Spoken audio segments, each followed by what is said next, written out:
নীতিকথা নীতিকথা বাংলা সাহিত্যের একটি অত্যন্ত গুরুত্বপূর্ণ অংশ। এর আক্ষরিক অর্থ হল নৈতিক বা শিক্ষামূলক গল্প। এই গল্পগুলির মূল উদ্দেশ্য হল সহজ এবং আকর্ষণীয় কাহিনীর মাধ্যমে মানুষকে, বিশেষ করে শিশুদের, নৈতিকতা ও সঠিক জীবনযাপনের শিক্ষা দেওয়া। এই গল্পগুলিতে প্রায়শই পশু পাখিকে মানুষের মতো কথা বলতে ও আচরণ করতে দেখা যায়। প্রতিটি গল্পের শেষে একটি সুস্পষ্ট শিক্ষণীয় বিষয় বা নীতি থাকে। সিংহ এবং ইঁদুর, the lion and the mouse.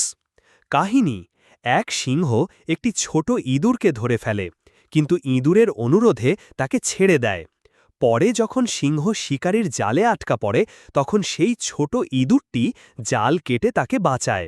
নীতি: কখনো কাউকে ছোট মনে করতে নেই, ছোট প্রাণীরও বড় উপকার করার ক্ষমতা থাকতে পারে। A friend in need is a friend indeed. শিয়াল ও আঙুর ফল, the fox and the grapes. কাহিনী: এক ক্ষুধার্ত শিয়াল একটি উঁচু গাছে পাকা আঙুরের থোকা দেখে তা খাওয়ার চেষ্টা করে, কিন্তু অনেক চেষ্টা করেও নাগাল না পেয়ে শেষে বলে, আঙুর ফল টক। নীতি: নিজের অক্ষমতা ঢাকতে অন্যের দোষ দেওয়া উচিত নয়। It is easy to despise what you cannot get. একতাই বল, ইউনিটি ইজ স্ট্রেংথ।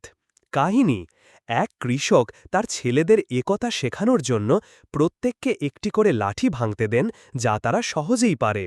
কিন্তু যখন লাঠির আঁটি একসাথে ভাঙতে বলেন, তখন কেউই পারে না।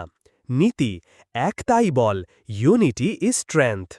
এই গল্পগুলো যুগ যুগ ধরে শিশুদের চরিত্র গঠনে এবং সঠিক ভুলের পার্থক্য বোঝাতে সাহায্য করে আসছে।